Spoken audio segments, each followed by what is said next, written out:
Hi, I'm Jim Heffron. These are my lessons in Calculus 1. This is going to be the second one where we go over problems on the homework. So I want to talk a little bit about, the sort of the pattern to it here. And again, we saw some of the pattern last time, but we'll see more of it as we move through the semester. When you are doing problems, when you're studying by doing problems, the main idea is you want to be working on problems that are a mix of what you've seen before in previous lectures and what you just learned or just are learning now, what you saw in the most recent lecture. So I'm going to reflect that here. When we go back to the main slide that I started with here, then you'll see that there's some material that is from section 1.4, which is not what we did most recently, and then also some material from section 2.3. Now, I'm going to mix up the problems that are new because it's probably more help if you see a few different kinds of problems rather than 3 iterations of the sort of same kind of problem. But probably when you're doing it, you're probably working your way through the assigned problems, so first one, second one, third one. And I'll remind you that I have the problems that I assign posted also in the same place where I posted the slide for the class, so you can look there and see the numbers that are posted. Okay, so let's get to it. Let's see. I've got to bring up the document camera. There we go, and start in. So let's see. My very first problem is section 1.4, number 15, and again, just trying to emphasize that I'm deliberately going back and revisiting old material. In this case, it's the beginning of the semester, so it's not so much old material as material that I'm expected to know in order to start the class. Maybe I'll zoom that in just a little more. There we go. So starting with the graph y equals e to the x, it says starting with the graph of y equals e to the x, write the equation of the graph that results from shifting 2 units downward, shifting 2 units to the right, reflecting about the x-axis, reflecting about the y-axis, and then reflecting about the x-axis, and then later about the y-axis. So I'm going to write these all down, but there's a definite pattern to how they go, and just to have them again. So y equals e to the x is the function. I'm going to shift it downward by 2, to the right by 2, reflect it about the x-axis and then the y-axis, and then finally I'll do the one after the other. Okay, so let's start in. Y equals e to the x, and I've got to shift it 2 units downward. So y equals e to the x here. If I can bring my paper to the front. Y equals e to the x, y equals e to the x, and I have to shift downward by 2.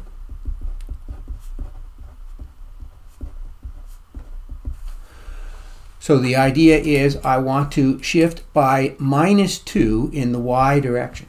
So in order to shift by -2 in the y direction, I write y minus -2 equals e to the x.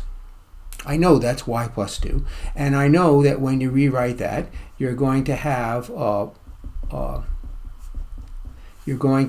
y equals e to the x minus 2. Fine.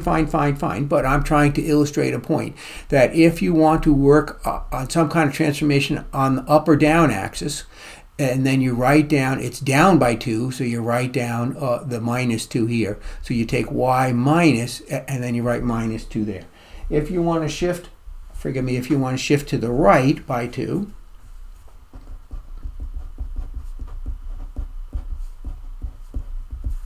if you want to shift right by 2, then you take y equals e to the x, and I'm not playing with the y-axis now, I'm playing with the x-axis. So I'm going to say e to the x minus, and I'm shifting in the positive direction, so it's x minus, I don't want to write x minus positive 2, I'm just going to write x minus 2. Okay. Next up is I want to reflect about the x-axis.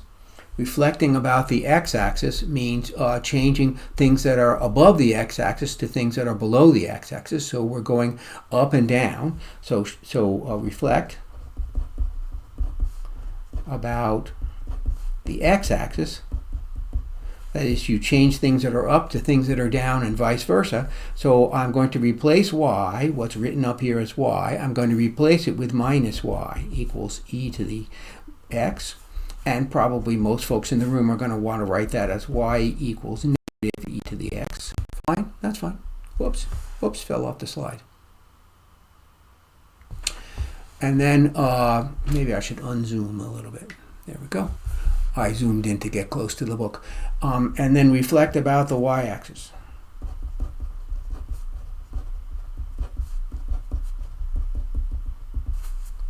And reflecting about the y-axis, I'm changing things that are on the left to things that are on the right and vice versa. So I take y equals e to the x and I replace it with y equals e to the minus x. And then finally the last part says reflect about the x-axis and then about the y-axis. So reflect x, then y-axis. So if you reflect about the x-axis, I already did that. That replaces the equation with minus y equals e to the x. And then if I reflect about the y-axis, if I take this expression here and reflect about the y-axis, about the y-axis, then I just simply have minus y equals e to the minus x. Okay, and again, I suspect most folks in the room are going to want to write that as y equals minus e to the minus x. Okay, so just a reminder of some stuff that a person is expected to remember coming into the class.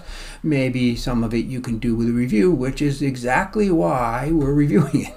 So trying to make the point of exactly what it is that we're trying to accomplish by going back and visiting older material, revisiting older material systematically. Not all the problems, but enough of them that a person says, oh yeah, I'm remembering this now. All right, so next up on the homework list is in section 2.3, the section that we did. And the first one that I have is example 8. Let me see if I can find it in the book. There's example 8. There it is. It says prove that the limit as x approaches 0, this says limit as x approaches 0, prove that the limit as x approaches 0 of absolute value of x over x does not exist. So we're trying to show that something doesn't exist. There's a graph of absolute value of x over here, in case a person needs a prompt, and you can see it doesn't exist because the limit on the bottom and the limit on the top don't match up. And that's exactly what we're going to do. We're going to show that the limit doesn't exist because the two limits don't match up. So in some ways, the most common thing to do when you want to show that a limit doesn't exist is to show that the limit from the left and the limit from the right don't exist. So let's take the limit from the left and the limit from the right. The limit as x approaches 0 from above of f of x, absolute x over x. And then the limit as x approaches 0 from below of absolute x over x. Okay, and I'm going to claim that they're different or one of them doesn't exist or whatever you want to say. Okay, so as x approaches 0 from above, you're looking at absolute value of x is positive and x is positive. So both numbers are positive. Both numerator and denominator are positive and equal. So the answer is 1. On the other hand, when you approach 0 from below, the numerator is positive, denominator is negative, but they're the same size, same absolute value.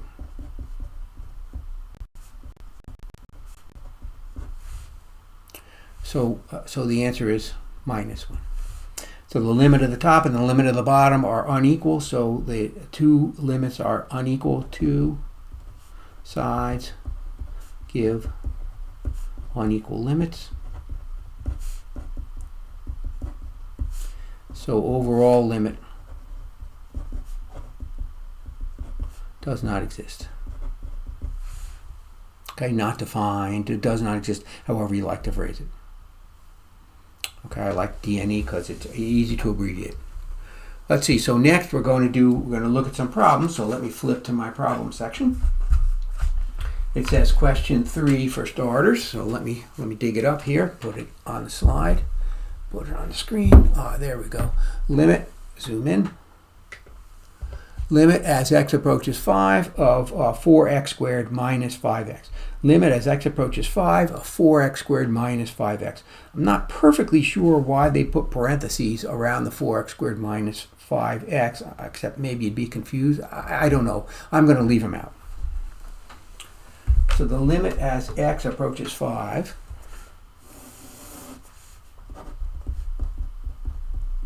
of 4x squared minus 5x. And this is just a straightforward, oh, I forgot to zoom out. Straightforward application of the limit laws. Break the limit along the minus sign. The limit as x approaches 5 of 4x squared minus the limit as x approaches 5 of 5x. Bring out the 4, bring out the 5. This is supposed to be routine and dull. I hope that it's routine and dull. Limit, so 4 times the limit as x approaches 5 of x squared, and 5 times the limit as x approaches 5 of x. And two more lines, two more things to say. 4 times the limit as x approaches 5 of x times the limit as x approaches 5 of x. Take away 5 times the limit as x approaches 5, x approaches 5 of x. And I end up with 4 times 25, 100. 5 times 5, 25. Now that's doing out the laws all the long way. You could apply the corollary.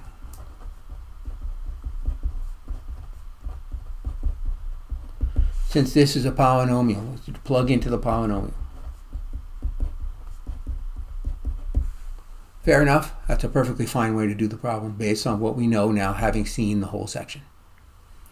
All right, so let's see. That was number 3. Next up is number 11.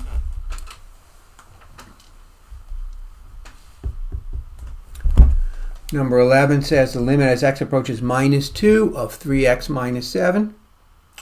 And limit as x approaches minus 2 of 3x minus 7. I'm going to, having just done the limit laws out, limit as x approaches, x approaches minus 2.